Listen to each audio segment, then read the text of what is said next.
Bismillah. Assalamualaikum warahmatullahi wabarakatuh. Alhamdulillah hamdan katsiran thayyiban mubarakan fih. Kama yuhibbu rabbuna wa yarda. Asyhadu an la ilaha illallah wahdahu la syarika lah wa asyhadu anna Muhammadan abduhu wa rasuluh.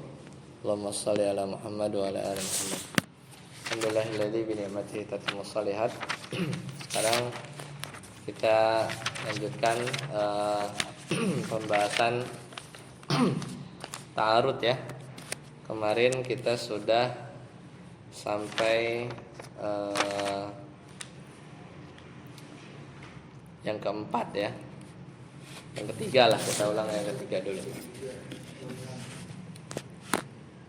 Ya. Itu yang ketiga.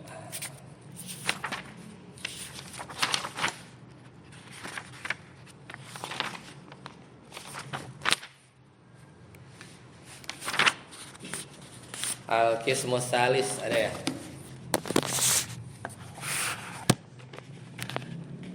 Ketemu? Al-Qismus Salis an yakuna ta'arudu. Itu udah apa belum? Hah? Udah yang ketiga. Yang keempat udah juga. Oh yang keempat. Oh wa in lam sekarang ya? Wa in lam ya? Ya baik. Jadi kan yang keempat sudah ya, sampai sekarang yang kedua ya.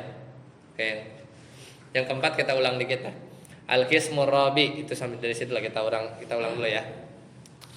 Udah ketemu? Al-Qismur Rabi yaitu yang keempat, an yakuna ta'arudu bainan nassain, yaitu kalau ta'arudnya, pertentangannya itu antara yang halaman berapa? Halaman 120 ya kalau yang terjemah.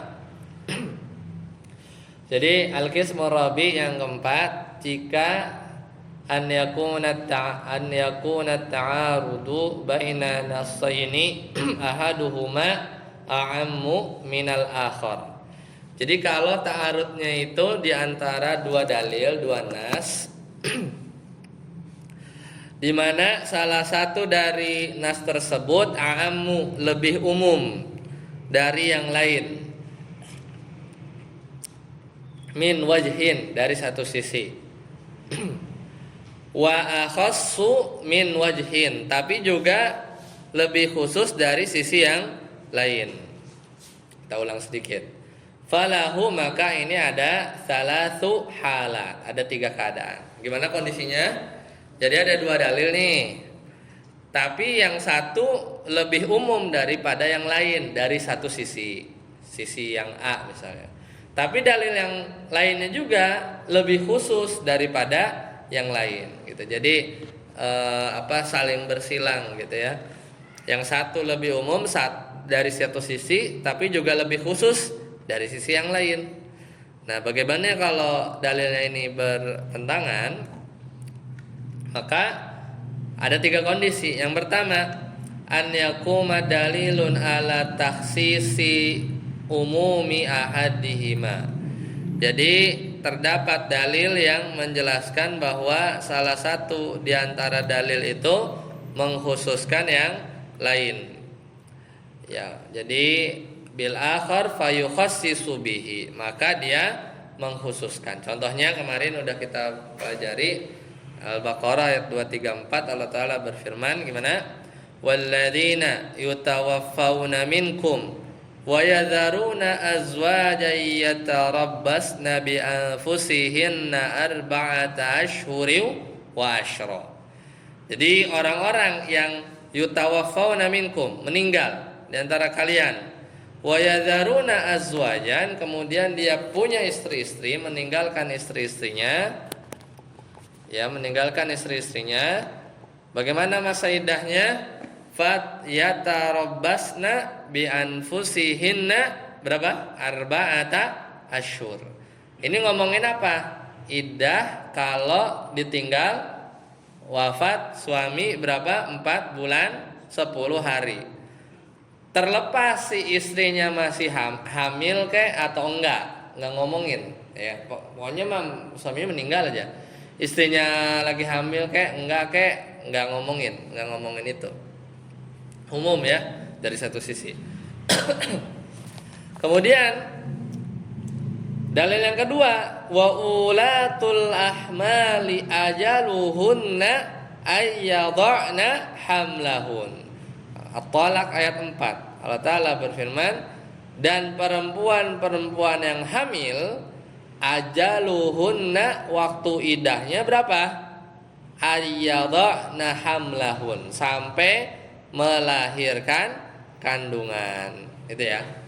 Mana nih pertentangannya? Ya ini. Ayat pertama yang Al-Baqarah tadi itu khusus tentang wanita yang apa? Ditinggal meninggal ya suaminya. Jadi umum, khusus dari satu sisi apa khususnya? Ngomongin wanita yang ditinggal meninggal, itu khususnya. Tapi umumnya apa? Umumnya tuh mencakup wanitanya hamil atau enggak? Umum, enggak ngomongin gitu. Tapi khususnya apa? Khususnya itu khusus wanita yang ditinggal wafat. Tapi umumnya apa? Umumnya wanitanya mau hamil mau enggak berbicara tentang itu. Ya, situ satu ya. Adapun ayat yang kedua, wa ulatul ahmali ajaluhunna ayyadhna hamlahun.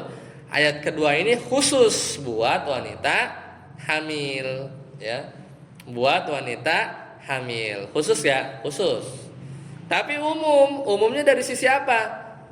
Meskipun wanita hamil ini ditinggal wafat suaminya atau dicerai. Nah, beda kan? Ditinggal wafat apa dicerai? Idahnya berapa? Pokoknya sampai yang lahirin gitu. Paham? Wa ulatul ahmali ajaluhunna ayyadhna hamlahun, khusus buat wanita hamil. Tapi umum, mau itu pokoknya idahnya tuh sampai yang lahirin. Mau itu wanita hamilnya dicerai atau wanita hamilnya ditinggal wafat suami, idahnya berapa? Sampai melahirkan. Nah, gitu kan. Jadi ditinjau dari sisi khusus, ditinjau dari sisi yang lain, itu umum. Gitu kan. Nah, maka dalil yang menunjukkan bahwasanya ayat pertama dikhususkan oleh ayat yang kedua, nah itu kelihatan nih, ada kisah dari sahabat, yaitu apa? Sabi'ah al-Aslamiyah. Jadi waktu itu Sabi'ah al-Aslamiyah pernah melahirkan ya, beberapa hari setelah suaminya meninggal. Ya, jadi ini sahabiat yang mulia namanya Sabi'ah al-Aslamiyah ngelahirin nih. Pernah ngelahirin setelah suaminya meninggal. Jadi kan suaminya meninggal hari Senin. Hari Rebo dilahirin. Pertanyaannya, idahnya berapa lama? 4 bulan 10 hari atau ya udah setelah melahirkan langsung boleh nikah? Maka yang dilakukan, Nabi memberi izin. Ya, Nabi memberi izin untuk menikah. Meskipun enggak 4 bulan 10 hari. Ya, jadi berdasarkan hal ini, maka waktu idah bagi wanita yang hamil itu pokoknya sampai melahirkan. Ya, baik itu ditinggal mati suaminya, padahal harusnya apa? 4 bulan 10 hari. Ya. Atau karena yang lain ya, atau karena dalil yang ditinggal wafat suaminya 4 bulan 10 hari, ya 4 bulan 10 hari itu juga umum, ya umum mau wanitanya hamil atau enggak. Tapi ada dalil khusus ya. Ada dalil khusus yang buat wanita hamil. Jadi yang umum dikhususkan pakai dalil yang khusus.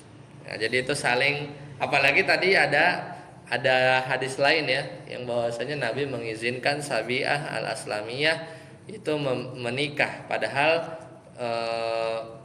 suaminya baru meninggal beberapa belakangan tapi baru lahiran juga. Itu juga boleh. Itu yang pertama. Kan ada 3 nih. Ada 3 keadaan. Sekarang yang kedua. Lanjut. Wa in lam yakum dalilun ala takhsisi umumi ahadihima bil akhar amila birraji.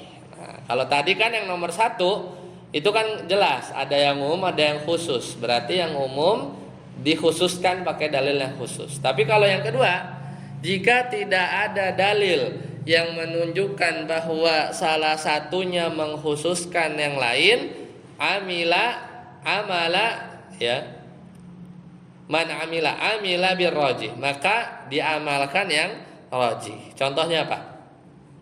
Misalu dzalika qauluhu sallallahu alaihi wasallam, idza dakhala ahadukumul masjida, kalau seorang di antara kalian masuk masjid, fala yajlis, maka enggak boleh duduk, hatta yusalliya rakaatain, sampai sholat 2 rakaat. Ini dalilnya nih. Kemudian ada juga sabda Nabi yang lain, yaitu sabda Nabi sallallahu alaihi wasallam, la salata, tidak ada salat ba'da subhi, habis salat subuh, hatta tatlu'a asyamsu, sampai matahari terbit. 1. Wala salata ba'dal asri, dan juga tidak ada salat setelah asar, hatta taghruba syamsu, sampai apa? Matahari terbenam. Ya. Jadi seperti itu. Maka penjelasannya gimana? Fal'ula, maka hadis yang pertama itu apa? Khosun fi tahiyatil masjid. Hadis pertama itu khusus untuk sholat tahiyatul masjid. Amun fil wakti, tapi umum. Pokoknya kalau dia masuk masjid, mau masuk masjidnya habis subuh atau mau masuk masjidnya habis asar, umum, terserah. Pokoknya sholat 2 rakaat. Paham ya? Jadi kan kekhususannya apa? Ngomongin khusus sholat tahiyatul masjid. Tapi umum, amun fil wakti, waktunya umum. Kan nggak dijelasin. Pokoknya masuknya.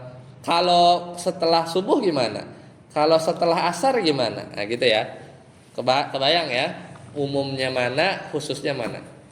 Tapi dalil yang kedua, wasani khosun fil wakti. Nah, kalau dalil yang kedua itu khusus secara waktu. Nggak ada sholat setelah sholat subuh, la sholata ba'dal asri, dan juga nggak ada sholat apa? Ba'dal asri, salat asar. Khusus tuh waktunya.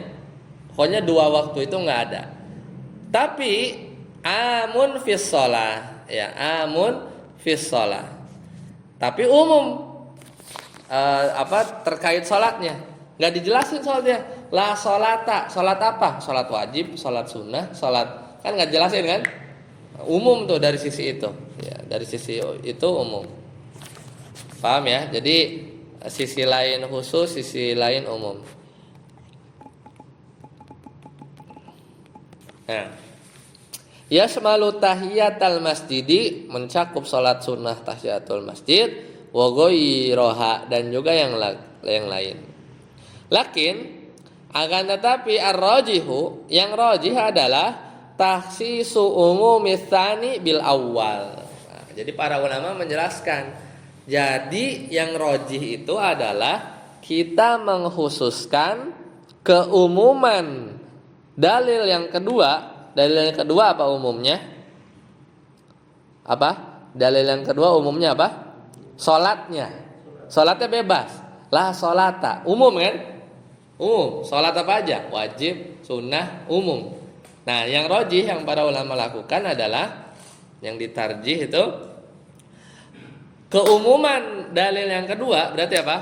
Keumuman salatnya apa baik, pokoknya umum. Bil awal, kita taksis pakai apa? Dalil yang pertama. Dalil pertama apa? Kalau masuk masjid, fala yajlis hatta yusalliya rakaatain. Ya, maka gimana? Fatajuzu tahiyatul masjidi, maka jadinya boleh salat tahiyatul masjid fil awqatil manhi, pada apa? Waktu-waktu larang an umumi sholati fiha, karena keumuman sholat di dalamnya gitu. Jadi kalau datang habis subuh emang baru datang nih, boleh, nggak termasuk. Karena kita apa? Menghususkan sesuatu yang umum. Tadinya umum, sholat apa aja tuh nggak boleh di 2 waktu. Kita bawa dalil yang khusus. Khusus kan? Kalau masuk masjid, ya bawa sesuatu yang khusus. Pas waktunya subuh asar, ya kita ambil yang itu. Jadi umumnya tuh kita tarik ke khusus. Berarti yang apa? Dalil yang pertama kan? Dalil pertama ya, pokoknya kalau masuk masjid nggak boleh duduk, ya harus sholat 2 rakaat atau tahiyatul masjid. Nggak berlaku. Yang umum nggak berlaku karena punya yang khusus. Itu yang roji. Itu yang roji, ya. Itu yang ditarjih oleh para ulama. Karena bertentangan kan? Satu ngomong begini, satu ngomong begitu. Jadi yang umumnya dibawa ke khusus.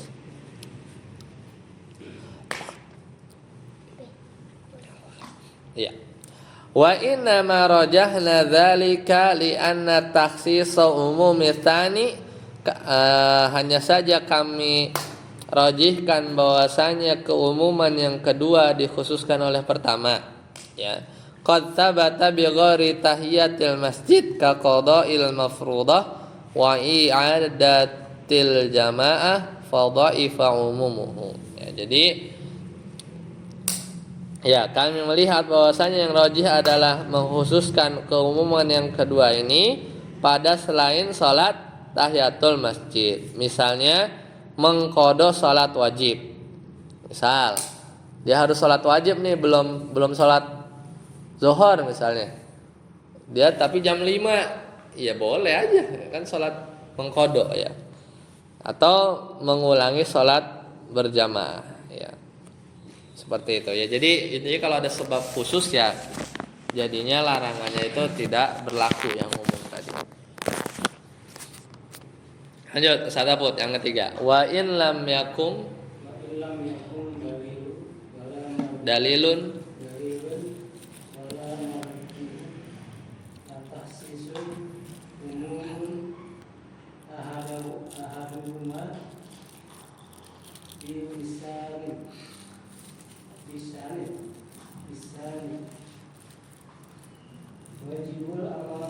wajabal amalu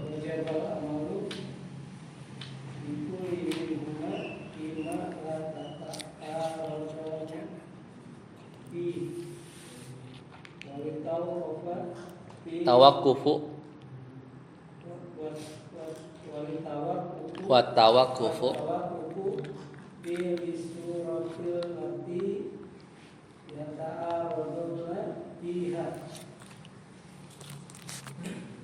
Nah, kondisi yang terakhir, wa in lam yakum dalilun, kalau tidak ada dalil,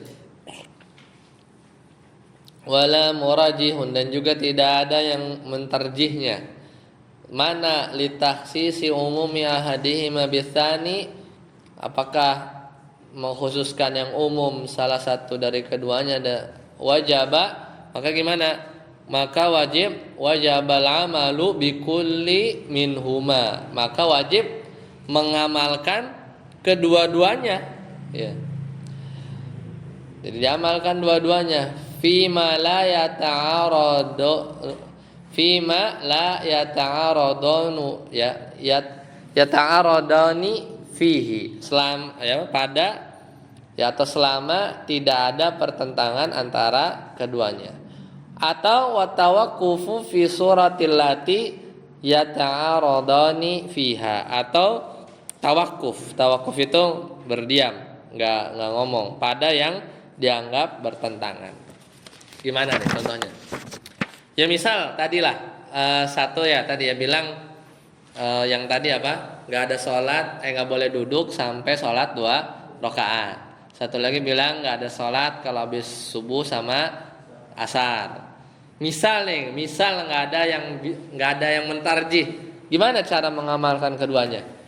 Ya udah, berarti kalau masuk masjid, ya, kalau masuk masjid, ini misalkan contohnya, ya, masuk masjid pas subuh, ya, masuk masjid, gimana bukan? mengamalkan yang tidak bertentangan. Ya udah, misalnya seorang masuk masjid tapi bukan di waktu habis subuh, habis asar, sholat nggak? Tahiyatul masjid, sholat. Kalau misalkan dia masuk masjid, kemudian ya itu kan nggak bertentangan kan? Karena bukan di waktu itu kan, bukan di waktu yang terlarang. Kemudian dia berada di waktu subuh, habis subuh atau asar, tapi dia yang nggak masuk masjid, dia misalnya di pelataran gitu. Perlu sholat nggak? Enggak ya. Jadi kan mengamalkan yang tidak bertentangannya. Terus yang buat bertentangannya gimana? Ya tawakuf. Ya dia diam. Maksudnya nggak memilih ya. Atau misalnya dia mengamalkan karena nggak bisa nih, misalnya ketemu nih, misalnya dia masuk masjid pada subuh. Nah itu kan nggak bisa tawakuf, nggak mungkin. Kalau dia sholat nanti dia melanggar yang dalil yang la sholata. Kalau nggak sholat juga salah, dia melanggar yang nggak boleh duduk sebelum sholat. Dia diri aja dia sampai misalnya atau dia keluar dari masjid gitu ya. Memang agak susah kalau yang ini. Jadi pasti harus kita cari pasti yang ditarjih ya, ditarjih seperti tadi ya. Itu biar masuk. Wallahu a'lam bishawab. Lanjut. Saat datang. Sekarang materi yang baru yaitu urutan penerapan dalil at-tartibu bainal adillah. Silakan.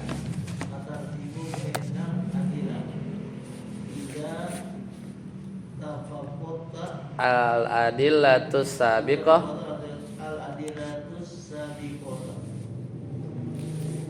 kitabu wa sunnatu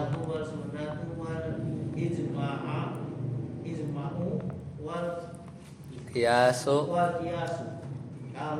hukmin infarada ahaduha min ghairi mu'aradin wajaba itsbatuhu wa in ta'aradat amkana jam'u jabal jam'u wa in lam yumkin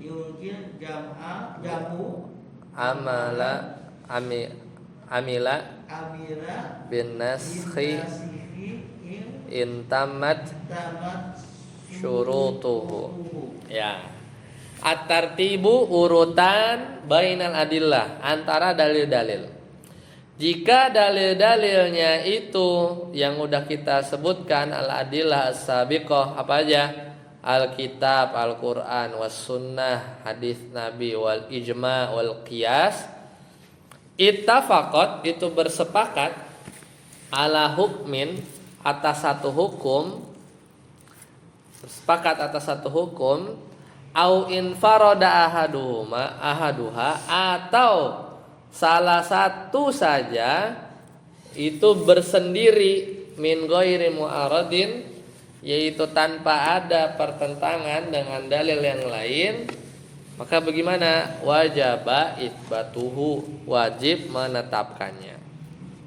Wa intarodot, tapi kalau kebalikan bertentangan, wa amkanal jam'u, masih mungkin dijamak, digabung, wajabal jam'u, wajib digabung. Wa in lam yumkinil jam'u, kalau enggak mungkin digabung, amila maka diamalkan gimana? Bin naskhi, dengan cara dihapus salah satunya, dinasakh. Intamat syurutuhu, kalau memang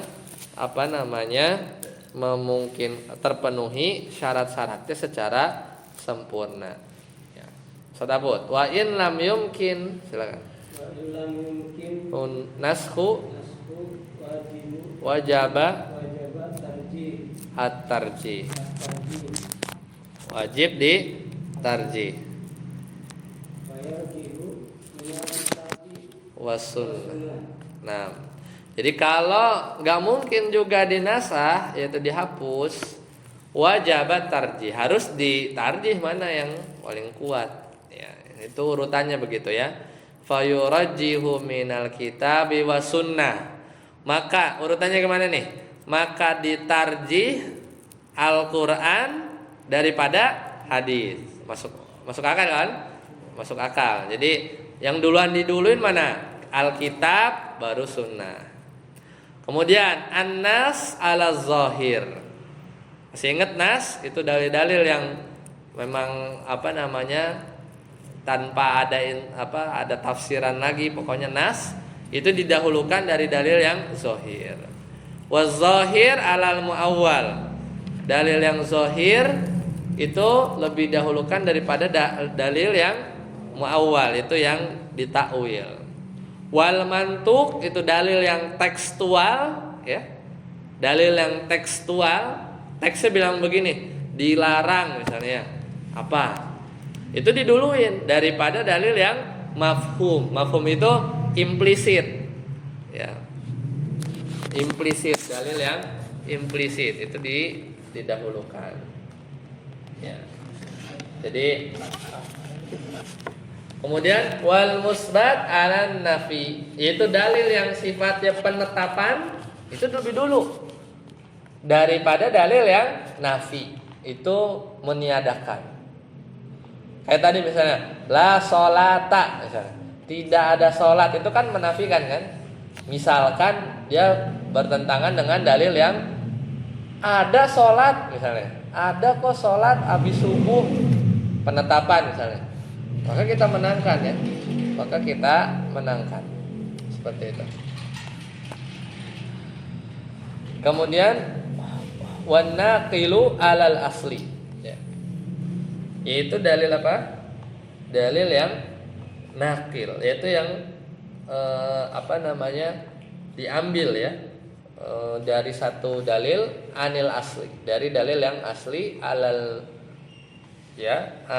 alal makbi alal asli, ya, alal makbi alaih. Ya, jadi nanti ini dijelaskan ya satu persatu ya, bagaimana urutan dalil ini. Lanjut Ustaz Tatang. Li'anna ma'anna qili. Ya, wan naqilu anil asli. Wan naqilu anil asli ala mabqi alaihi. Li'anna ma'an naqili ziyadata ilmin. Nah, jadi dalil yang nakil itu ya didahulukan ya daripada dalil asal. Kenapa? Karena dalil asal itu ya asal, tapi kalau dalil yang ada informasi baru itu didahulukan. Kayak kemarin bahwasanya kalau megang kemaluan jadinya wudu. Nah, itu kan tambahan informasi. Nah, itu jadi didahulukan. Lanjut Ustaz Afud. Wal amu al mahfuzu wa huwa alladzi lam yukhassis. Ya, jadi yang umum ya al mahfuz yaitu dalil yang tidak dikhususkan, ya, yang tidak ditashkhis ala ghairil mahfuz, yaitu didahulukan dari dalil yang ghairi mahfuz. Ya, jadi seperti itu. Kemudian wa makanat sifatul qabuli fihi aktsaru ala ma dunahu. Dalil yang punya banyak sifat, misalnya ada dalil-dalil yang sifatnya itu banyak, ya maka dia juga didahulukan ya ala ma dunahu, dari dalil-dalil yang punya sifat yang lebih sedikit. Ya. Nah itu, jadi urutannya seperti itu.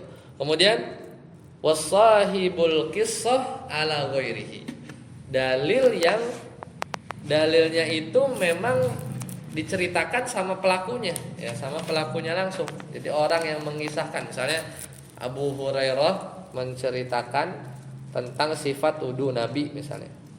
Nah itu diduluin karena yang meriwayatkan yang memang ada dalam kisah itu, ya kan? Kemudian juga wa yaqdamu minal ijma, dan juga tentang ijma al-qat'i ala zanni. Dalil ijma yang qat'i yang sudah pasti didahulukan dari yang zon. Ya, dari yang zon. Wa yaqdumu minal qiyas, dan juga di bab qiyas yaitu al-jali alal khafi, yaitu qiyas yang jelas didahulukan daripada qiyas yang khafi. Ya, kita udah lewat ya pembahasannya. Lanjut, saya datang. Sekarang al-mufti. Al-mufti wal Tafti. mustafti. Al-mufti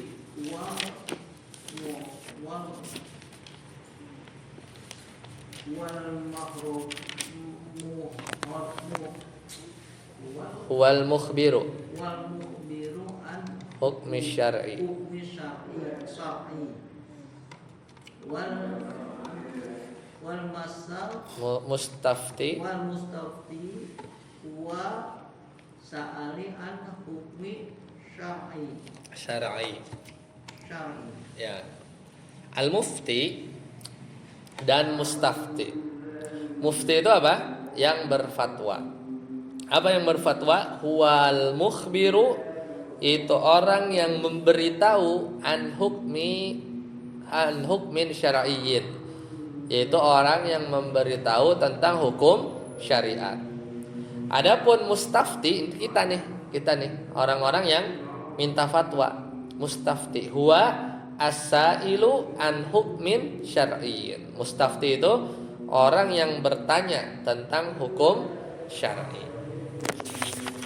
Sadapun syurutul fatwa. Yushtaratu li jawazil fatwa syurutun minha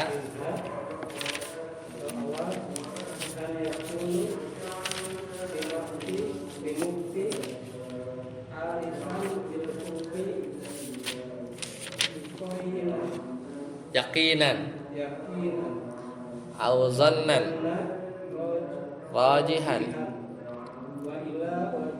wajaba alaihi tawakkufu. Nah, sekarang syarat-syarat fatwa juga punya syarat nih. Ya, fatwa punya syarat. Apa saja? Dipersyaratkan bagi li jawazil fatwa syurutun. Jadi bolehnya berfatwa itu harus mengikuti syarat-syarat. Ini pelajaran penting, yaitu tentang syarat-syarat fatwa. Yang pertama, an yakunal mufti arifan. Muftinya ini harus tahu, mengetahui bil hukmi, tentang hukum, yakinan, secara yakin. Ya nggak boleh serampangan. Auzannan rajihan, atau dia kalau berprasangka, prasangka yang kuat, bukan prasangka yang dia juga agak ragu. Ya. Wa illa, kalau nggak begitu, wajaba alaihi tawakkufu, maka wajib tawakuf, diem, nggak usah dijawab kalau nggak tahu. Lanjut yang kedua, saya datang an yat tasawwaru an yatasawwara as-su'ala tasawuran taman liyatamakkuni min fa innal hukma syai'in far'un tasawwurihi. Ya, tasawwurihi. Nah, syarat yang kedua itu gambaran pertanyaannya itu harus dengan gambaran taman yang sempurna, tasawur yang sempurna. Jadi kalau orang nanya menggambarkan satu kondisi, dia harus gambarkan kondisinya jelas biar nggak sepotong-sepotong. Jadi digambarkan secara sempurna agar apa? Memungkinkan untuk ditetapkan hukum. Kenapa? Karena hukum itu adalah sesuatu yang merupakan cabang dari gambaran yang ditanyakan. Jadi hukum itu cabang sebenarnya. Pokoknya itu adalah gambaran masalah, ya. Gambaran masalah yang ditanyakan kepada syekhnya atau kepada mufti, kita tanya, itu harus gambarkan secara utuh. Sedangkan hukum yang keluar itu cabang aja. Makanya kalau gambaran masalahnya tidak utuh, nanti hukumnya bisa tidak tepat, ya, seperti itu. Fa idza ashkala alaihi makna kalamil mustafti, kalau pertanyaan mustafti, orang yang nanya itu sulit dipahami, ya, kalamil mustafti sa'alahu anhu, maka mufti hendaknya bertanya. Jadi kalau muftinya ditanya ini pertanyaannya itu kurang jelas, mufti harus nanya untuk sampai jelas. Wa in kana yahtaju ila tafsilin istifsalahu, kalau memang butuh dirinci maka seorang mufti juga harus merinci. Au dzakara tafsila fil jawab, kalau memang membutuhkan penjelasan secara rinci maka harus dirinci. Jadi kalau perlu jawaban yang dirinci juga harus dirinci. Fa idza su'ila animri'in halaka anil binti wa akhin wa ammin syakik, ya, misal yang ditanya tentang seorang yang meninggal dunia, misalnya nanya waris nih, saya ada keluarga meninggal gitu ya, harus dirinci meninggal siapa, yang meninggal paman, anak perempuan, kan beda ntar hukum waris ya nggak. Misalnya ada nanya waris, ini ada yang meninggal nih, meninggal itu siapanya gitu, laki, anak perempuan, sekandung atau gimana, maka hendaknya ditanya dengan rinci, ya. Au yufassilu fil jawab, atau hendaknya dia juga menjelaskan rincian dari jawabannya. Jawabannya juga harus rinci, ya kan? Fa in kana li ummi fala syai'ilahu, maka kalau saudara seibu, ya, maka nanti beda rincian jawabannya. Ini contohnya ini ya, waris ya. Wal baqi ba'dal furudi, dan juga sisanya itu diberikan kepada zawil furud, ya. Faradul binti li'am, itu diberikan kepada pamannya. Wa in kana li ghairi ummi, kalau saudaranya itu bukan seibu, maka sisa warisannya fal baqi ba'da furudil binti, maka buat anak perempuan yang menjadi miliknya dan pamannya tidak dapat apa-apa. Wala syai'a li'am. Jadi intinya ini contoh aja, harus rinci, apalagi ngomongin warisan, yang meninggal siapa, yang masih hidup siapa, ya. Nah, itu namanya tugas dari mufti.